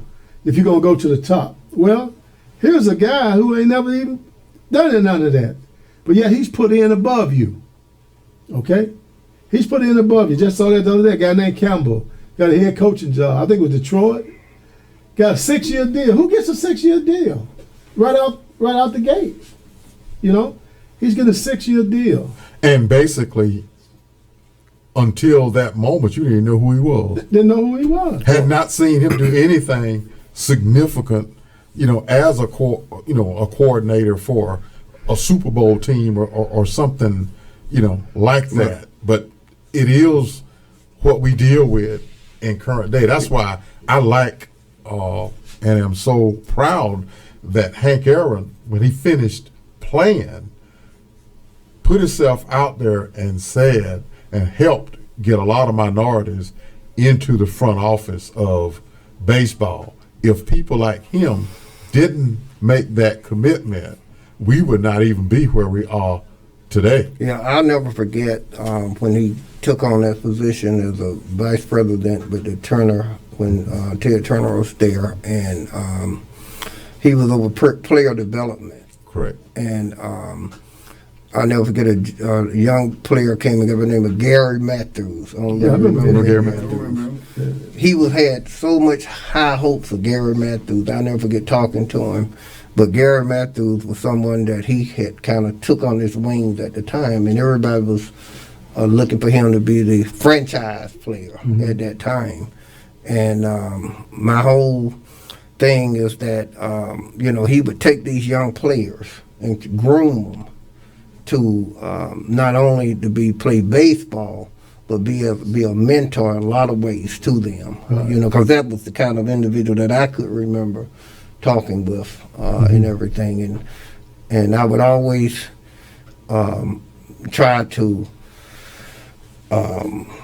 as far as property was concerned, I would always try to bring him deals and different things, and he would listen, and some he would like, some he wouldn't like, and I'll never forget, I went out to his house, and he had this lake in the back of his house, because he used to like to fish and do different things like that once he had retired. But the backbone, I can say, is Mrs. Aaron. She was real backbone with Hank, and I have to take my hat off and say when she was with the United Negro College Fund and all the things that she did, in Hank's life, things that I saw myself, that she did a lot, once her and Hank had gotten married and everything and moved on with their lives, there was a big change in Hank. Somebody was saying that, go ahead, Carl. Yeah, I was going to say, because I saw a comment from Dusty Baker, the manager of the Houston Astros, who played here in Atlanta during the time, and he said this about Hank Aaron. He said Hank Aaron was the best person he ever met. In other words, and I heard other people say, even as great as he was as a baseball player, they said he was a better person. Yeah. And that's the greatest compliment that Right. you can give someone. And especially when you look at the magnitude of accomplishment of a Hank Aaron, and somebody says, oh, he's one of the top 5 baseball players of all time, maybe in the top 3, and somebody says he's a better person than he was a baseball player. What a great transition, Colonel Rollerson, you just made, because when you say top 5, then you said maybe the top 3. But Mr. Piven, Hank Aaron did not go in the Hall of Fame by unanimous vote. That was something that I didn't realize until someone had mentioned, you know, and it should have been 100%. Should have been 100%. Who didn't vote for Hank Aaron? That's what everybody's trying to figure out. Who didn't vote for Hank Aaron? Well, what did that tell you, Colonel Rollerson? That tells you that racism. Hey, it still exists. You know, how could Hank Aaron not get in 100%? 25 All-Star, huh? Every year he goes to the All-Star. You lead in home runs. Yeah. I mean, and this is another statistic I didn't know. I think Hank played 23 years and never went on the disabled list. Never. I just thought about one other thing. People won't think about it. I never forget. He was offered the one of the first blacks to own a distributorship. Yeah. Okay, a lot of people don't understand a beer distributorship. He was going to go. I think he had to go to St. Louis or something like that. But he was here in Atlanta, and because he was here in Atlanta, he turned it down. He said that Atlanta was Atlanta.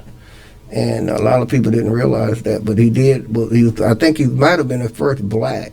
he had a car dealership. Yeah, he had the car dealership, but I think it was one to be offered when they was trying to get blacks involved in businesses and things. But he was actually offered that beer distributorship. He owned a Krispy Kreme over there on Dave Abernathy. Off of Abernathy. Yeah, you been over there, Hank. Oh man, that's a legendary place, man. Yeah. Legendary spot. And I've always, whenever I met Hank Aaron, whether it was at Kroger's, I remember the last time I met him was at McDowell Cleaners on Cascade. He was just regular people. Regular people. I've met gospel artists that was like you can't touch him, you know. But he was always reachable, and that's the sign of a really successful person when you can stay, you can be up here but stay where people can reach you. Oh yeah, And one of the things I could say also, a lot of people don't know, like this Adams Drive where Hank, you know, bought his home. It was a doctor. Dr. Adams was the person that he owned 2 houses. He had bought a house, Dr. Adams, the house that Hank bought and totally renovated. And then there was another house next to it that was Dr. Adams. And I can't recall whether or not Hank bought both of the houses so he could control what was there or not. But Dr. Adams, that's how this Adams Drive came into play. But when they bought that home, Hank and Mrs. Aaron went in and they renovated the whole home to their likings. They just about gutted everything out and made it to their. I used to drive by there, Colonel Rollerson. Do you know where it's at? No. His home. On the backside, I think the street called Children's or something. That's exactly right. You can enter through Camilton Road because I serve Warren, so I'm over there all the time. So I just drive by there, and you said you got a lake out there in the back, and I say, wow. That's Hank Aaron. Yeah, I know exactly what you're talking about now. You know, you was talking about how of a regular person he was. I remember running into Hank Aaron at the Home Depot. You know, the one that's off of Cascade, right there. I just went into Home Depot one time. Oh, that's Hank Aaron. you know, and he was just like regular, normal person, just doing whatever, you know. I think people do me like that when they see me at home. That's Amos King. What he doing in here? But I can say that I felt very humbled and honored to have had the chance to meet Hank, right, and to do some service for him, you know, in the real estate industry, you know, my heart goes out to the family. And, you know, like I said, I was able to meet him by the grace of God. through my mentor, Carter Coleman, who was my mentor at Morris Brown and taught me business law at Morris Brown. And that's how I was able to navigate through a lot of things, coming from rural South Georgia, coming to Atlanta, and being able to meet someone like Hank Aaron. Now, Mr. Smith, what did you play over there at Morris Brown? What position you play over? Came to Morris Brown as a quarterback and defensive back. In baseball, I played third base. And I was over there when Alfred Jenkins was there. Oh, so that's how you got to be good. Covering a guy like that every day, you got to be good. Yeah, Alfred Jenkins was he was a man. Yeah. Very fast from a small town in Georgia. But he made big strides to Atlanta Falcons when he played.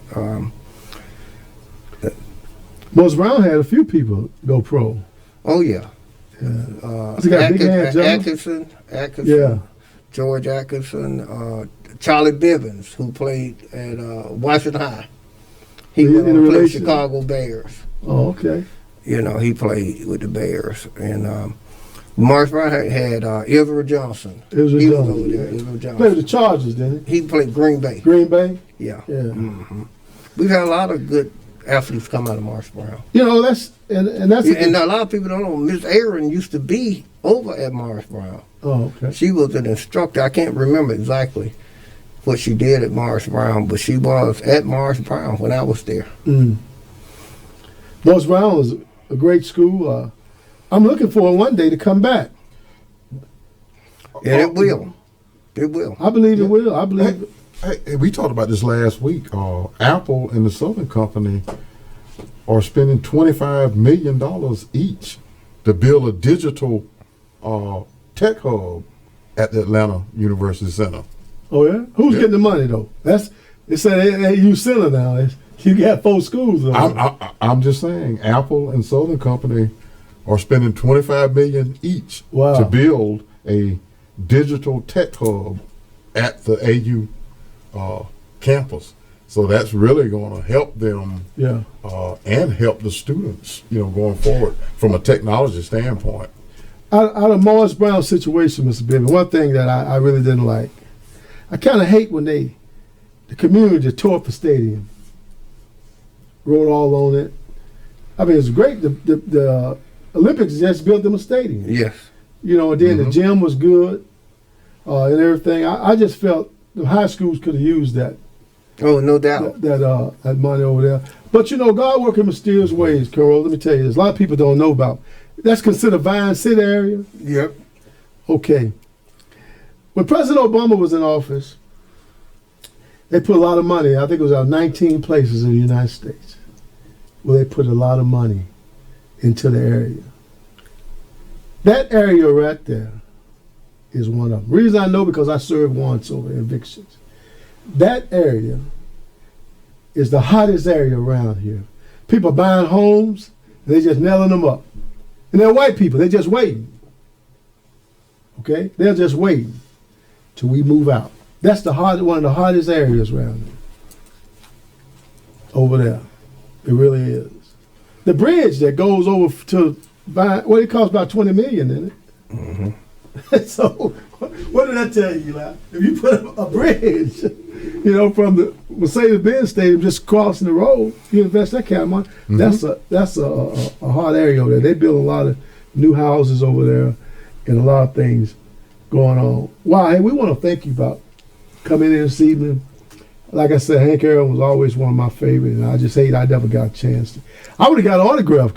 You didn't ask him for an autograph or nothing?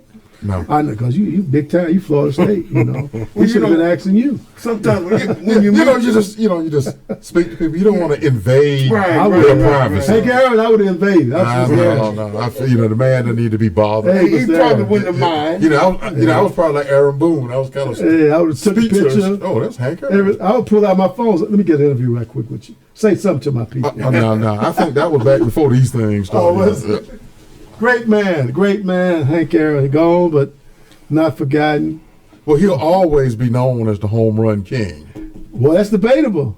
That's debatable. A lot of people feel like that. He don't have an asterisk by his name. How many home runs did Bonds hit? Bonds, don't know how to remember. I know. Isn't that interesting? That's interesting. Wow. Yeah, you don't remember. I don't Hank hit remember. 755. That's right. You know Hank. I know Hank's numbers, but I don't know. You know Well, How many no, did- Bonds hit. Sammy Sosa was in there too, wasn't he? Well, no, not in terms of Oh, total number. Who's number 3? Babe Ruth. Babe Ruth, yeah. Number 4. Ken Griffey Jr. isn't I don't know. it? Sammy Sosa. Willie Mays. Willie Mays is up there. He's up in, there. in that top 10. But, So you know, but here again, like I said, to most purists yeah. of baseball, the home run king is Hank Aaron. And one thing I can say in addition to that is that Hank was one of the people that diversified himself in a lot of ways, from the car dealerships to the fast food like Church's Fried Chicken, Popeyes, and things like that. Like you said, the donuts, that kind of thing. So- Krispy Kreme. so in other words, he was one of the first to start to diversify. He had multiple streams of income. Yeah, he diversified himself. You know. And think about this now. Back during the time when Hank Aaron was coming along playing Major League Baseball, he wasn't getting these mega million Oh yeah. dollar I think contracts. But look at how smart and the good finance decisions to Yeah. go. And then you look at some of these guys. I think the most amount, if I could recall, thinking back, that he ever probably made when he was playing was about $250,000 a year Wow. during that time. But that was considered Lot of money. decent money during that time. But I think that was about the tops, if I could recall. I remember having a conversation, just kind of talking about sports and that kind of thing with him.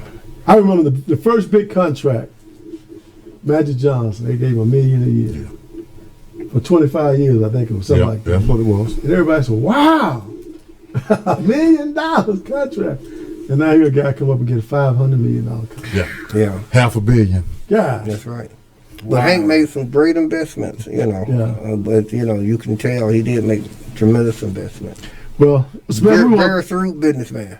we want to thank you for coming on tonight, and hopefully you'll stick and stay right here with us. We got a few. Colonel Rollerson, what you got for me over there? Oh man, you done ran through my list pretty much. But let's see what I else. got my man Eli here. Yeah, we'll let Miss Groom. Eli, you got to go help Mel Bottoms, man. Mel Bottoms, dealing with this crime issue. She needs a spokesman. Well, you got Killer Mike. You got Killer Got Mike. Killer Mike? Yeah. Yes. You Well, he got the wrong Mike. name. I mean, you dealing with crime, you can't have nobody named Killer. So we need somebody with a different name. And he's making some moves too. He's started a black bank. That's good. Can't remember the name of it. He started a black bank. Him and T.I. He's putting some money into the community. Yeah, well, that's He started a black bank. that's what we need to do as our people. We need to start getting into business enterprise. We need to start developing what I call transferable and foundational wealth, so that we have wealth to pass on to the next generation. Yes. And I'm gonna tell you, buying sneakers and athletic jerseys ain't gonna cut it. Yeah. Colonel, since you mentioned sneakers, let's go to Detroit, Michigan. College up there called Detroit Mercy. The female coach, all 12 players turned their in. Now, this is a different today than when we played. You wouldn't dare say anything about a coach back in the day. We were much tougher than they are today. You yell at a kid today, just like in the Army, Colonel, he gonna pull out his pass, say, "I got a break here." What do you call it? A pass break? What do you call it? Stress card. Stress card. Stress card. He's on a stress card. So now these young ladies say, "Oh, she's mean. She's treating her this way." Because a lot of coaches would have got fired. I know a lot of coaches coach me would have got fired because they use profanity. But today you got to watch what you say, watch what you do, and everything, because people want to sue you. But all 14 girls said that she told them not to complain about it. She said, if you hurt, I'm about to see a bone sticking out. Now I've heard that. I've heard that before. I've said that myself as a coach. You know, because I tell my kids when I was coaching basketball, and I'm drawing up a play, I catch them looking up in the stands, and I say, "You better believe in me, God, and Allah." In that order. I catch you looking up at your dad. He's trying to coach from the stands. Yeah. And they're making it very difficult For you. for you. But a lot of coaches, you know, I don't know how these guys, Kaepernick and Saban, been around this long, you know, because they some fire guys, you know, but they keep them out there. Then you get a guy like Tom Landry, he never said all 1 or 2 words, you know, but they're considered great coaches. Well, Kentucky's proving that wrong now, because you ain't got great players, you're not going to win. Right. That's basically how it all happens in terms of saying you must have great players in order to win. But going back to the coaches, see, today, Woody Hayes, Bobby Knight, and all these guys, they couldn't coach. They dinosaurs, man. Oh, man. I mean, you They know. got shot, man. Oh. You got some kids today playing. They been them. got sued. Oh, man. They would have got shot. Yeah. I mean, these kids out today, Bobby Knight hit a kid, like, grab him in the chest. Oh, that ain't going that ain't on. Speaking of coaches, you know anything about this Falcons' new coach? What's his name? Arthur Smith? Is that the owner's son or something? I mean, Blank is Arthur Smith. He black guy? Well, at least he got the first name. Arthur. He black? No. I ain't never heard no white boy named Arthur. Arthur Smith is the Falcons' new head Where he coach. come from? Who knows? He showed up. He's black with a Falcons fan, huh? Yeah, hadn't been keeping up. I think he was the offensive coordinator for the Tennessee Titans or something like that. Well, what's wrong with the black guy they had? Well, he took a job over in at the Los Angeles. I thought he did a good job. Yeah, I did too. But he's now the defensive coordinator for the Rams. And then they go hire this guy. They hired this guy, who's the offensive coordinator for the Tennessee Titans. You know, and basically his offense was handed to Derrick Henry. Wow, I didn't know that. I mean, I'm trying to understand it. You know, we got a guy. Okay, Tennessee Titans. Yeah, they were winners, but because they had Derrick Henry, who ran for 2,000 yards this year. Incredible. Let me throw something on that. Eric Bieniemy don't have a job. Okay, because they say, well, he don't call play. He's offense coordinator, but he can't get hired. But here's a guy here who gets a job. You know, Bieniemy went to Super Bowl with one. And won. Yeah, but he can't get a job. Yeah, I mean, there's no rhyme or reason, you know, to this thing. Maybe, you know, Arthur Blank liked his first name. I don't know. You know, but you know, again, I wish the Falcons well. I hope that they're going to turn the corner for the sanity of their fans. Yeah, but they will. But Now, the Atlanta Falcons, Eli, got one of the blackest audience in NFL football. Yep. Huh? I mean, you want to die? Say something about the Falcons. Exactly. Oh man, it's on in popular. oh yeah, it's on. Yeah. It's I on in mean, popular. the Falcons are like a religion around here. Oh man, they I mean, you know, they're almost as big as college football. You know, some of these folks might have a Winnebago that they park. Black folks be at that game, man. They go to the Falcons. Oh yeah, it's support. They got Let me ask you a question here now. Tell me about this license fee for tickets. I mean, can somebody explain that to me? You a season? No, I used to be, and I stopped after the Michael Vick episode. Oh, okay. Yeah. Yeah, I had them for over 10 years, and then after that, I decided not to. A lot of people got mad because of that. Yeah. They left. Yeah. Let's think about that. Now you've got the pay a fee for the right to buy season tickets. But black folks doing it. They mortgage their home. They love the Falcons, man. They doing it. You know, again, remember I said this thing about foundational and transferable wealth? Well, you can't transfer this. The season ticket. The Falcons are not the Green Bay Packers. The fans own the Green Bay Packers. They can transfer that down the line. Girls, let's get this over with about the politics out of Washington, D.C., so we don't talk about it no more. We understand that Joe Biden has won, him and Ms. Harris. Ms. Harris don't have a home. They're working on a home.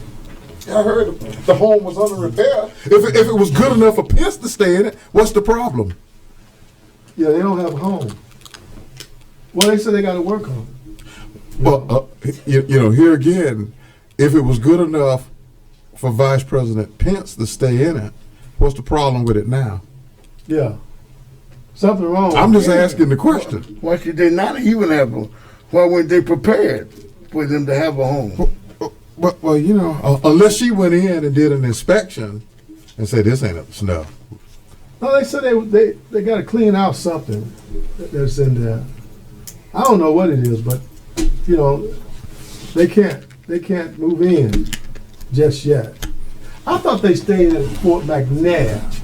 That's what I heard one time, but it's a Navy observatory over there. They got a big house. Yeah. Over there. You never hear about where the vice president lives. No. Yeah, it's true. I was looking at today and I saw what the vice president owns. She owned a lot of property, man. She owned houses in L.A., out there in Washington, D.C. I think her portfolio worth $8 million. Okay. Her husband just bought a house out there, 4-bedroom house. I think he paid $3-4 million for that out there in there. And, but money begat money. Yeah. You really do. But you just never know, man. You never know what people gonna do, what they're gonna have. Well, And I'll say this. If I was President Biden, I would have had them fumigate the White House and everything, whatever, because whatever disease that President Trump had, it could be contagious. I would be worried about losing my sanity, because he was too dangerous to even go in the same room with. Biden, did you hear what he told his administration? I'm gonna fire you on the spot if y'all don't get along. That's what he said to him. You don't treat each other right. I'm gonna fire you on the spot.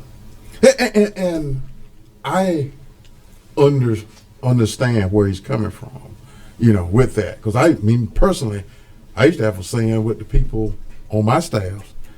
I said, you don't have to worry about getting along with me. If y'all get along with each other, I'll find a way to get along with you. Yeah. That's the key. It ain't all about you. They got to be able to work together in harmony. Mm-hmm. And if they can do that, then what he's basically saying, I'll find a way to get along with you. There's been some problems bickering within the ranks. Everybody jockeying for position. You know how it is. And that always happens. And so he trying to tell them, hey, listen, you're going to hit the road, Jack. Yeah. Let's talk about the colors, man. All the wives was wearing. They look real nice. Yeah, Michelle looked real nice. Everybody looked nice. Well, they had some nice coats on. That's all I can say. They had some real nice coats on. Girl, did your wife say, them coats sure look good? I wonder. You turned the TV? No, I don't think she watched the. She didn't watch it? Not much of it. I mean, I watched, a little bit of it. Yeah. After a while, it just becomes boring. I said Clinton was nodding off, man. I can believe it. Yeah, I saw that shot of Clinton nodding off. It's cold out there. Hey, did you see the thing of Bernie Sanders with the muscle on, and everybody sort of like what do you call it when they put you in all kind of pictures? Somebody put him in a picture sitting on the bench next to Forrest Gump. There's all kinds of things that they snapshot Bernie Sanders into with the little outfit that he had on with his. I hope they do well. I hope the economy bounce back. They have said that they're going to extend the eviction notices to March the 31st. You can't put nobody out. I don't know whether that's good or bad. I think they should have extended it farther. It will be extended further, most likely. They should have went all the way up to the summer. Yeah, because there's certain segments of the economy that are ruined. It'll be years before they will come back. Mm-hmm. Hopefully, they got smart people that are looking, like he's talking about, the new energy and all of the green energy stuff, whatever, getting jobs, through that. But that's what you will need to have is smart people who can look at this and say, okay, yeah, these things are kind of closed down. Now, there's openings and there's opportunities in other areas. Eli, I was going to ask you about, in your time on the radio, who's the, should I say, biggest person you ever interviewed? T.D. Jakes, he already said it. Yeah, T.D. Jakes. Jakes ain't the biggest now. I know you interviewed somebody bigger than Jakes. Well, T.D. Jakes, Richard Smallwood, but I was T.D. Jakes, yeah. I've met a lot of entertainers, but to me, T.D. Jakes was just, I guess because he's put so much in as far as me is concerned, and I listened to him and I enjoy his ministry, and I always said if you heard T.D. Jakes at the beginning, if you caught him in the middle, or if you caught him at the end of the sermon, you would always get something out of it. So I got a chance to meet him. As a matter of fact, I told him, I leaned over and told him, I said, if I wasn't married, I'd be getting back on the plane, but you going back. He said, well, I'm glad you're married. What's the most memorable moment you ever had on radio? I came in one day and Rodell Lewis was interviewing Kirk Franklin, which was a big one for me. That was up there with one of the big persons I've interviewed. And I went in, I sat in on the interview, and I gave him a compliment, and I meant it from my heart. I said, I've had a lot of wild moments in my life, and one of the wild moments in my life is when I was at the hospital, Southwest Community Hospital, and my second son had passed away, and I was able to kneel down by the bed and rub my hand on his head. I said that was a wild moment for me, and I said, Kirk Franklin, meeting you today is a wild moment, and I saw a tear come down his eye as I was talking about my son with passed. Oh, he was there? Your Kirk Franklin was in the studio. What about you, Colonel Rollerson?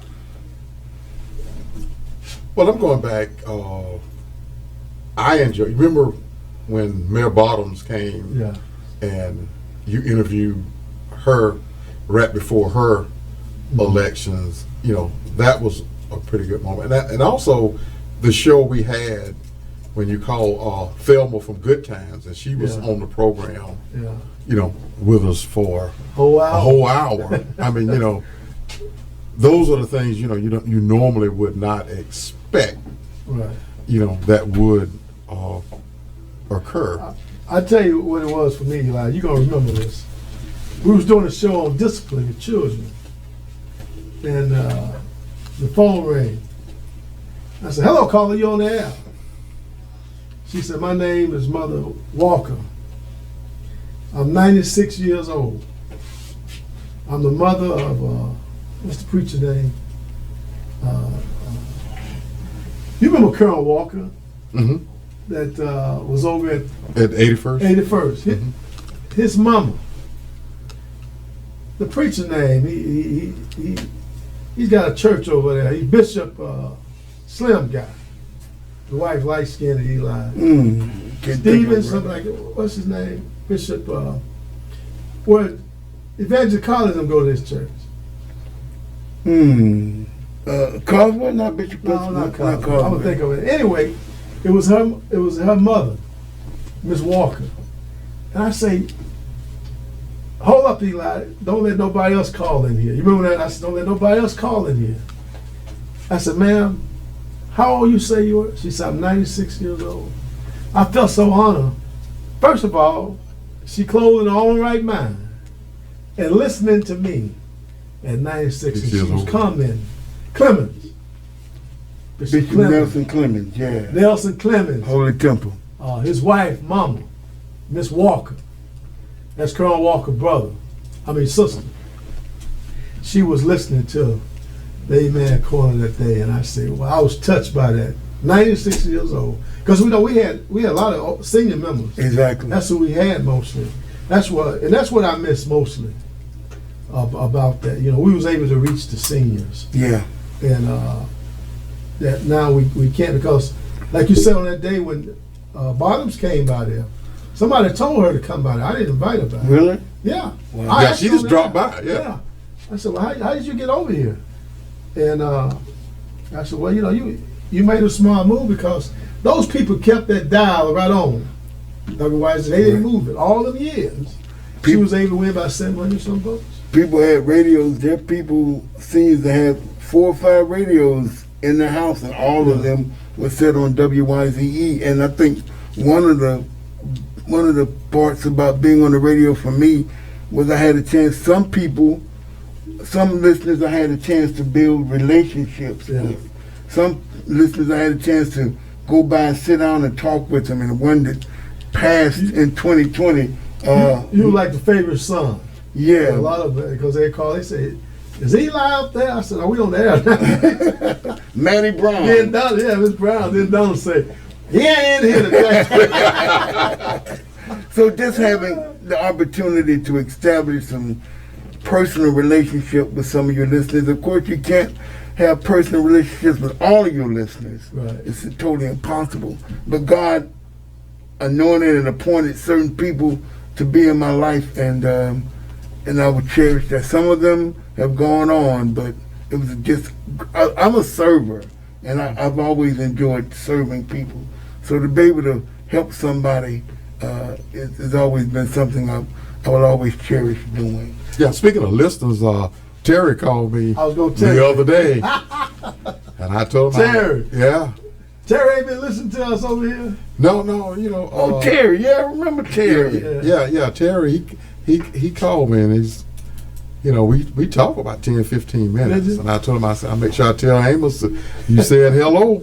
I like Terry. He's a Terry Clark. Terry Clark. Yeah. Clark, C-R-D. Yeah, I got him on my phone here. So. As a matter of fact, I went to elementary school with his nephews and nieces. Oh, did you? We would ride on the back of a red truck to St. Paul of the Cross. We'd go up Tiger Flower and cross over High Tower. And we used to hate passing by the Douglas High School bus stop area because we on the back of a red truck, and we were in our elementary school uniforms, going to Catholic school. So whenever we got up to that part, we'd always duck down in the back of that truck. Yeah, I remember those days. We had some good time with the listeners. We've got to do better out here in DeKalb. Got to get better informed. Just like this race that's coming up. That's February the 9th. Yeah. With the state representative.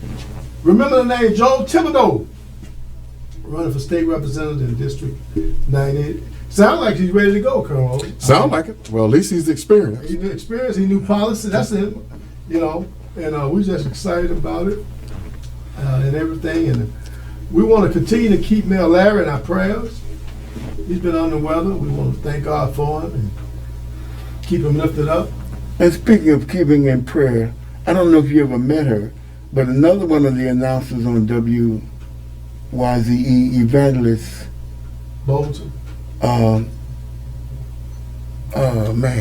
Evangelist Bowden. Bowden, yeah, that's it. Her mother passed away. Okay.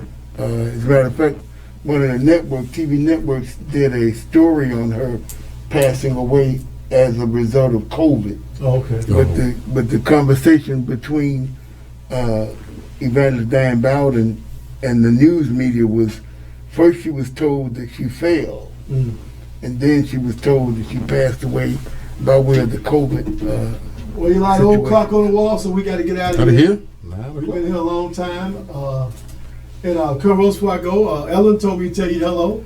Hello. She say, well, you think he gonna remember? I said, Ellen, Colonel Rose, no, you know, Ellen was down there. Right. Yeah, exactly. Yeah. So we want to say hello to Ellen and all of them, Cynthia Wall and everything. Eli, it's been great having you here, man. We thank you for coming by. Thank you for all our guests tonight. Listen, on behalf of the Amen, Colonel Amos King.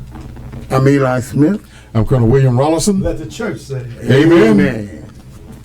The views and opinions expressed or stated on this broadcast do not reflect those of WCRN Radio Network, C-Room TV, or any of its affiliates, officials, or employees.